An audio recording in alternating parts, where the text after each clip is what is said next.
Bueno, Pepe, como me cuentas que tienes que ir a la playa tempranito para encontrar sitio, que si vas al mediodía ya no puedes poner la toalla cerca del agua, pues he decidido mostrarte la playa donde yo me baño más a menudo para ponerte los dientes largos, carajo, y te animes a venir a verme ya de una vez, coño, que me va a dar aquí un Alzheimer esperándote, colega.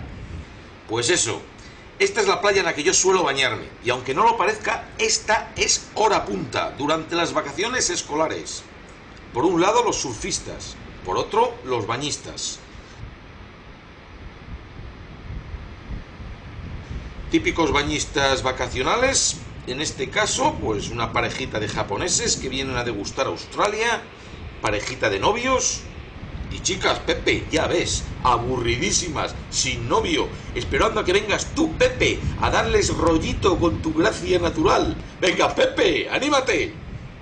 Yo cuando llegué a Australia, el primer lugar donde viví fue a 200 metros de esta playa. Aquí me bañaba yo a diario en pelotas. Me tiraba horas jugando yo solo con mi pelotita. Ahora sigo jugando con pelotas, pero ya estoy muy mayor para hacerlo en la playa. Bueno, Pepe, que no me enrollo. ¿Atascos para poder poner tu toalla en la arena? Aquí tienes toda la arena y playa que necesites. ¡Vente pa' Australia, Pepe, que te están esperando las niñas! Y caso de que se perdiese alguna postal por el correo, aquí te las reenvío todas.